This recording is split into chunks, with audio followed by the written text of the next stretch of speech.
सदियों से भारत में सोना अपनी चमक बिखेरता रहा है, लेकिन 21वीं सदी में इसने उम्मीदों का नया इंद्रधनुष रचा है। इसका सफर साल 2000 में 4,400 रुपए प्रति 10 ग्राम यानी तोला से शुरू हुआ था, जो एक दशक में 5 गुना बढ़कर 20,728 रुपए पहुंचा। फिर 2020 में 50,151 रुपए तक आया। पिछले साल ये 78,245 के ऊंचे स्तर पर रहा। इस बीच कई भौगोलिक आर्थिक अनिश्चितताओं के बवंडर भी आए, लेकिन वो भी सोने की कीमत को कोई नुकसान नहीं पहुंचा सके। भारत ने 7 मई को पाकिस्तान और पीओके में 9 आतंकी ठिकानों को तबाह किया। इसके अगले दिन 8 मई को तनाव बढ़ने के बीच सोने की कीमतें चढ़ गईं। 24 कैरेट सोना 600 रुपए बढ़कर 99,600 रुपए प्रति 10 ग्राम हो गया। लोग डर और आर्थिक अनिश्चितता के चलते सोने को सुरक्षित निवेश मान रहे हैं।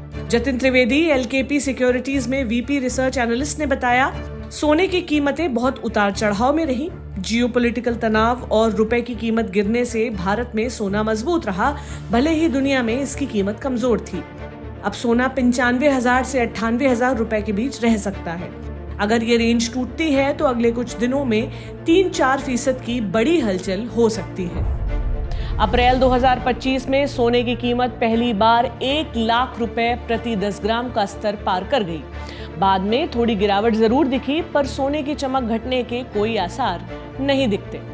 सोने के बढ़ते दामों के पीछे क्या वजह रही और अब भारत में इसका क्या भविष्य नजर आता है, समझेंगे इंडिया टुडे मैगजीन में छपी एमजी अरुण की इस रिपोर्ट से।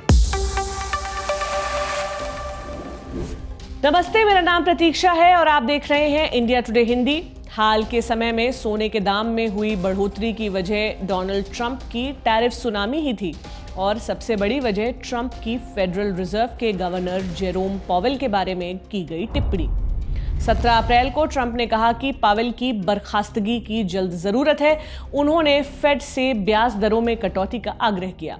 इसका असर ये हुआ कि 22 अप्रैल को मुंबई सर्राफा बाजार में 24 कैरेट सोने का भाव बढ़कर 1,01,350 रुपए प्रति 10 ग्राम जा पहुंचा। ये एक दशक में लगभग 5 गुना उछाल है। ये 2015 में 24,740 रुपए था और वित्त वर्ष 2022 में 48,500 रुपए। सोने में इस तेजी का भारतीय परिवारों के लिए बहुत महत्व है। उनके पास अपनी प्रॉपर्टी का 40% से अधिक सोना है, जबकि शेयर्स में यह हिस्सा महज 5-6% ही है। चीन के बाद भारत में ही सोने की सबसे ज्यादा मांग है, जो सालाना 700 से 800 टन के बीच है। इसमें से लगभग 66% आभूषणों में जाता है, जबकि बचे हुए का उपयोग गोल्ड बिस्किट या कॉइन में किया जाता है।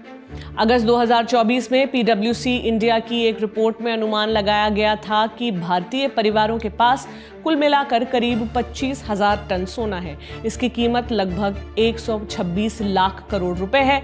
अप्रैल 2025 में यह 211 लाख करोड़ रुपए पहुंच गया, जो कि भारत की जीडीपी का आधा है। मीडिया रिपोर्ट से पता चला है कि देश भर के मंदिरों की तिजोरियों में लगभग 5,000 टन सोना जमा है। भारत में एक फलता फूलता गोल्ड लोन बाजार भी है, जिसका संगठित क्षेत्र 7 लाख करोड़ रुपए का होने का अनुमान है। ये वो रकम है जो सोना गिरवी रखकर ली जा सकती है। भारत की सोने की ज्यादातर मांग इंपोर्ट के जरिए पूरी होती है। सरकारी आंकड़ों के अनुसार वित्त वर्ष 2024 में सोने का इंपोर्ट 30% बढ़कर करीब 40 लाख करोड़ रुपए हो गया, जो पिछले साल करीब 3 लाख करोड़ रुपए रहा। क्रिसिल की एक रिपोर्ट के अनुसार सोने की बढ़ती कीमतों के कारण वित्त वर्ष 2026 में आभूषणों के ऑर्गेनाइज्ड रिटेलर्स की बिक्री की मात्रा 9 से 11% तक घट सकती है, लेकिन ऊंची कीमतों के कारण रेवेन्यू में 13 से 15% की बढ़त होने का अनुमान है। टाइटन, जॉय लुकास, कल्याण और रिलायंस जूल्स जैसे आभूषण रिटेलर्स अपना दायरा बढ़ा रहे हैं। आदित्य बिरला समूह भी पिछले साल अपने नए ब्रांड इंद्रिय के जरिए बाजार में आया है। कीमतों में उछाल का इन कंपनियों पर दो तरफा असर पड़ने की संभावना है।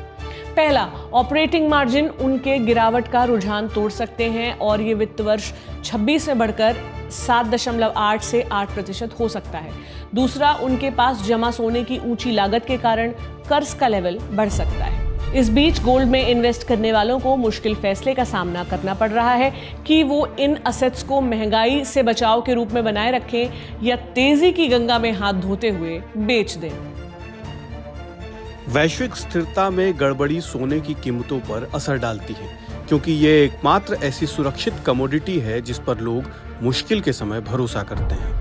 अब क्या कीमतों की नई ऊंचाइयां तलाशना अनरियलिस्टिक होगा? ये प्रश्न हर एक के दिमाग में आया जब 22 अप्रैल के शीर्ष स्तर के बाद ट्रंप ने चीन पर नरम रुख अपनाया और सोने की कीमतें गिरी।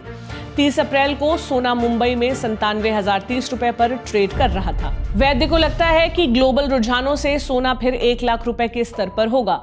पहलगाम जैसी घटनाएं सोने को चढ़ाती और रुपए को गिराती हैं, लिहाजा सोने पर भारत का भरोसा बना रहेगा। सोने में इन्वेस्ट करने की संभावनाओं को लेकर आपकी क्या राय है, हमें कमेंट बॉक्स में जरूर बताएं। वीडियो में बस इतना ही। जुड़े रहें इंडिया टुडे हिंदी से। शुक्रिया।